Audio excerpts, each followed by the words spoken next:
السلام عليكم ورحمة الله وبركاته. أهلا بكم. جبنا من الأخبار في هذا الفيديو. وبعد توجيهات رئيس الجمهورية قيس سعيد لوزير الخارجية بضرورة تعيين سفير جديد في سوريا، نلقى زاد التفاعل من الجانب السوري أيضا في هذا السياق، وين أعلنت الجمهورية العربية السورية إعادة فتح سفارتها في تونس وتعيين سفير لديها بعد ما تم اتخاذ نفس الخطوة من قبل تونس في وقت سابق. جاء هذا في بيان مشترك للدولتين التونسية والسورية اليوم حسب وكالة الأنباء السورية سانا. وقال البيان بأنه إعادة فتح السفارة السورية في تونس يمثل تجاوب مع المبادرة اللي قام بها الرئيس قيس سعيد اللي قام بتعيين سفير لبلاده لدى دمشق. وقال البيان أن الحكومة السورية أعلنت موافقتها الفورية على تعيين السفير التونسي، وقررت إعادة فتح سفارتها في تونس وتعيين سفير جديد خلال فترة قريبة. البيان أوضح أن هناك تواصل وتشاور مستمر بين سوريا وتونس، وأكد استمرار التنسيق بين وزيري الخارجية في البلدين حرصا منهما على إعادة العلاقات الثنائية إلى مسارها الطبيعي. وقال البيان وأشار إلى روابط الأخوة العريقة لتجمع تونس وسوريا، وشدد على ضرورة إعلاء قيم التضامن بيناتهم لما فيه مصلحة الشعبين الشقيقين. قرار تاريخي اتخذه سابقا رئيس الجمهورية قيس سعيد في علاقته مع سوريا بشكل إيجابي، وكان سالم الأبيض القيدي في حركة الشعب علق مؤخرا طبعا رحب بإعادة العلاقات مع سوريا، وقال بأنه القرار التونسي يتنزل في إطار قرار عربي قدرت ربما السعودية وإيران في الصين مؤخرا على خلفية ذاك الاتفاق بيناتهم. وفي هذا الإطار نلقاو برشا دول اللي عاودت من جديد إحياء علاقاتها مع سوريا. في موضوعنا الثاني لليوم نحكي على الصحفيين محمد بوغليب ومنيا العرفاوي رسميا بعد الاستماع لهم بعد ما مثلوا اليوم أمام فرقة الجورجاني بمقتضى شكاية قدمها ضدهم وزير الشؤون الدينية. تم الإبقاء عليهم في حالة سراح بعد استشارة النيابة العمومية في شأنهم. صحفية منيا العرفاوي بإيجاز قالت أنه تعدد الشكايات من الطرف نفسه ومثولها للمرة الثانية في ظرف وجيز أمام فرقة مكافحة الإجرام بالجورجاني. قالت هذه هرسلة يمارسها ضدها مسؤول في الدولة لإسكاتها ومنعها من أداء العمل متاحة لأنها انتقدت سلوكه الوظيفي. بوغليب قال في تصريح إعلامي هناك خطر يتهدد حرية الصحافة في تونس، وأنه ما يجري اليوم يتنزل في إطار وضع عام تشهد البلاد من وجهة النظر متاعه. في خبر آخر نحكيو على اجتماعات الربيع، شنو اللي صار فيها، شنو التفاصيل اللي صايرة غادي. نحب نقول بأنه اليوم وزير الاقتصاد والتخطيط سمير سعيد أجرى لقاء برئيسة البنك الأوروبي لإعادة الأعمار والتنمية على هامش مشاركته في اجتماعات الربيع المنعقدة في واشنطن من 11 إلى 14 أفريل.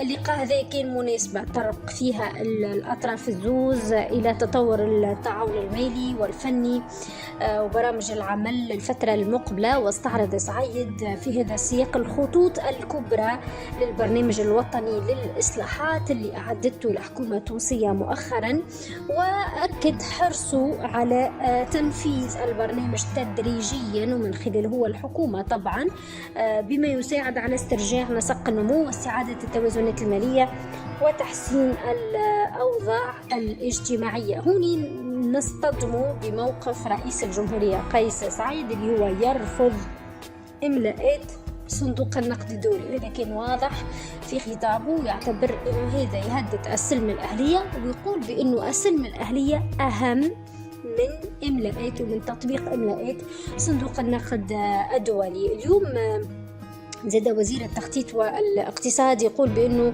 الإصلاحات الأخرى اللي تم إقرارها في علاقة بتحسين مناخ الأعمال والاستثمار معناه قاعدين يشتغلوا عليه. يحكي زاد على أفق سنة 2035 ويقول مخطط تنموي 23-25 فيه برشا توجهات كبرى وبرامج. ثمن مساهمة البنك في دعم أو البرامج الإصلاحية بشكل عام وإنجاز العديد من المشاريع التنموية.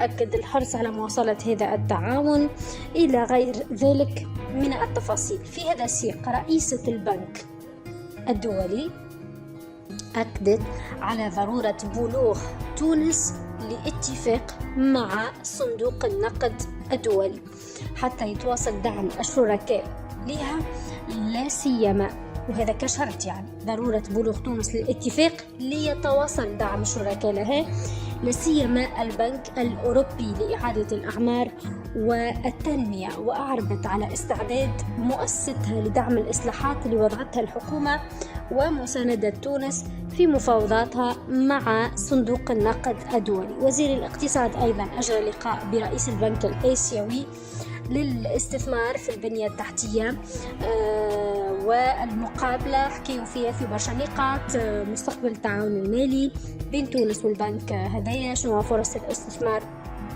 المتاحة إلى غير ذلك. للإشارة فإن اجتماعات الربيع لمجموعة البنك وصندوق النقد الدوليين تتم حاليا بمشاركة وزراء مالية ومحافظي بنوك مركزية لنحو 189 دولة. انطلقت نهار الاثنين رسميا، تتواصل حتى نهار 16 أفريل الحالي في ظل تأكيد مشاركة وفد تونسي ضم محافظ البنك المركزي مروان العباسي ووزير الاقتصاد سمير سعيد. في نفس السياق الاقتصادي والمالي، البنك الأوروبي لإعادة الأعمار اليوم يقول بأنه على تونس التوصل لاتفاق مع النقد الدولي، مع صندوق النقد الدولي في نفس الاتجاه متاع البنك الدولي اللي كنا نسمع توا في التصريحات. يقول حتى يتواصل دعم الشركاء لها، يعني البنك الأوروبي لإعادة الأعمار نفس الخطاب اللي يقدمه مع البنك الدولي. وهذا زاد يجي على أو في إطار مشاركته في اجتماعات الربيع للبنك العالمي وصندوق النقد الدولي اللي ينعقد في واشنطن، وخلال لقاء وزير الاقتصاد التونسي برئيسة البنك الأوروبي لإعادة الأعمار والتنمية. حسب بلاغ صدر على الوزارة اليوم، فإنه بطبيعة الحال المسؤول الأوروبي أكد استعداد المؤسسة لمواصلة دعم تونس في تنفيذ البرامج الإصلاحية، خاصة المتعلق منها بإصلاح المؤسسات العمومية، فضلا عن الاستعداد للمساهمة في تمويل المشاريع التنموية ذات الأولوية، خاصة في القطاعات الهامة والحيوية كما الطاقات المتجددة، كما النقل، تكنولوجيا الاتصال والمعلومات وغيرها، بالإضافة إلى مواصلة دعم القطاع الخاص. وأكد أنه البنك أكد أنه تونس لازمها تتوصل إلى اتفاق مع صندوق النقد الدولي